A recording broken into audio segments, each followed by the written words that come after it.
चित्रकूट से जगत गुरु स्वामी रामभद्राचार्य महाराज ने लॉन्च किया the diary of West Bengal का ट्रेलर।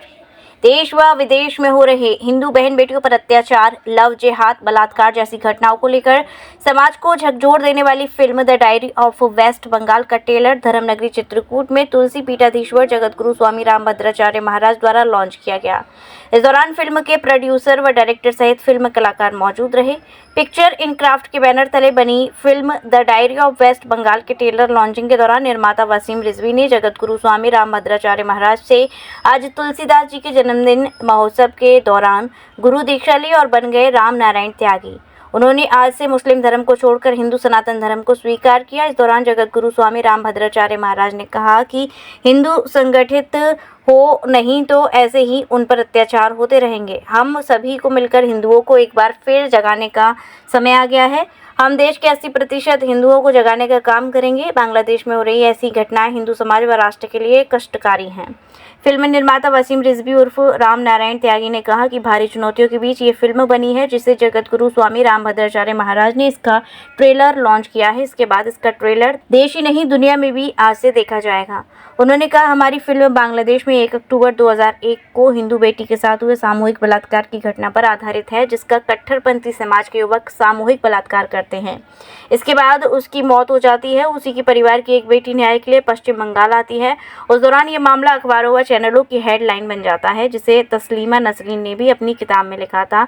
उनका भी भारी विरोध होता है। उन्होंने कहा कि देश में जहाँ भी कट्टरपंथी समाज बहुसंख्यक है, चाहे वह केरल, पश्चिम बंगाल या फिर कश्मीर के लोगों पर अत्याचार हो रहे हैं। कहा कि हमारी फिल्म म्यांमार आए रोहिंग्या मुसलमानों व बांग्लादेश से आए अवैध घुसपैठियों की पृष्ठभूमि में ये फिल्म पश्चिम बंगाल में जीवंत तस्वीर पेश करती है, जिससे इन क्षेत्र की परंपराओं को आधुनिक चुनौतियों और लव जिहाद के साथ जोड़ा गया है। फिल्म निर्देशक सनोज मिश्रा ने कहा, पश्चिम बंगाल समृद्ध संस्कृति वाला राज्य है, लेकिन ये एक ऐसा क्षेत्र भी है जहां घेराबंदी की गई है। हमारी फिल्म उन असहज सच्चाइयों को सामने लाती है जिन्हें कई लोग छिपाना पसंद करते हैं। The diary of West Bengal सिर्फ एक फिल्म नहीं है, ये देश के लिए एक चेतावनी है। हम प्रतिक्रिया के लिए तैयार हैं, लेकिन हमारा मानना है कि सच बोलने का समय आ गया है। कहा कि आज फिल्म का ट्रेलर लॉन्च हो रहा है, जिसको लेकर मैं भारी तनाव में भी हूं। फिल्म अभिनेत्री यजूर मारवा ने मैंने किरदार निभाया है, जिसमें एक लड़की न्याय के लिए बांग्लादेश से वेस्ट बंगाल आती है, लेकिन वहां के कल्चर को देखकर लगता है वहां भी वही माहौल है जो बांग्लादेश में था। जैसे जैसे ट्रेलर आगे बढ़ता है, एक बात स्पष्ट होती है, the diary of West Bengal सिर्फ एक फिल्म नहीं है, बल्कि एक ऐसी बातचीत का उत्प्रेरक है जिसे भारत नजरअंदाज नहीं कर सकता। ये फिल्म 30 अगस्त 2024 को दुनिया भर में रिलीज होने वाली है।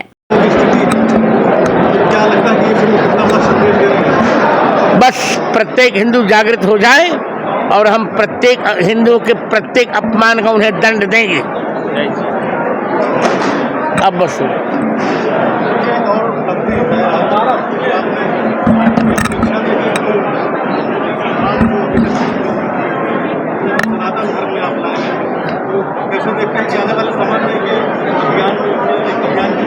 बहुत बड़ा अभियान हम बनाएंगे और हम 80% हिंदुओं की संख्या करके रहेंगे भारत में।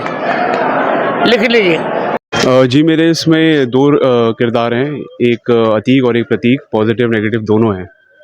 तो 2 शेड्स मिलेंगे आपको देखने के। और शुरुआत ऐसे होती है कि बांग्लादेश से मैं इनको मिलता हूँ और कैसे इनको कन्विंस करता हूँ अपने साथ चलने के लिए। और बाकी वही काफ़ी अच्छा है, इनके साथ पॉजिटिव साइड है और रियलिटी मेरी क्या है। तो इस तरीके की मेरा इसमें किरदार है, कैसे इनको मैं कन्विंस करता हूँ। आप कोई डायलॉग बता दें।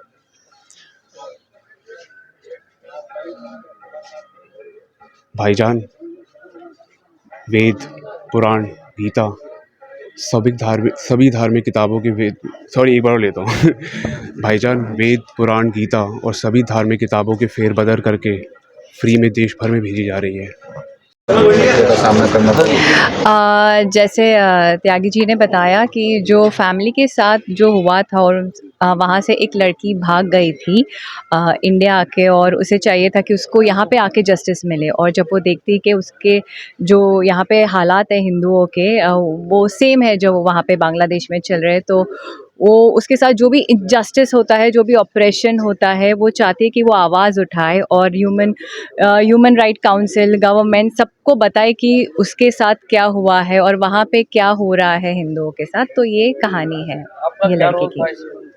यही लड़की की कहानी है। लड़की का नाम सुहासिनी है, जो ये बात बताना चाहती है, जो एक बांग्लादेश ब्राह्मण की लड़की होती है, वो भाग के जब इंडिया आती है, क्योंकि उसे वहाँ पे सुरक्षित माहौल नहीं मिलता है। उसके साथ जो भी उसकी फैमिली के साथ होता है, वो भाग के उसके थोड़े उनके ही थोड़े लोगों के साथ वो इंडिया आ जाती है। और जब वो इंडिया में जब वो ईस्ट बंगाल में आती है, तब उसे पता चलता है कि वहाँ पे भी माहौल सेम है जो बांग्लादेश में है।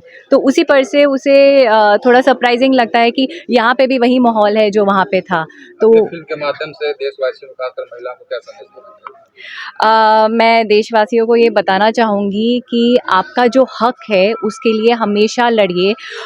दो लोगों के दबाव में मत आइए और आपको जो सही लगता है वही कीजिएगा। आपका गुड नेम क्या है?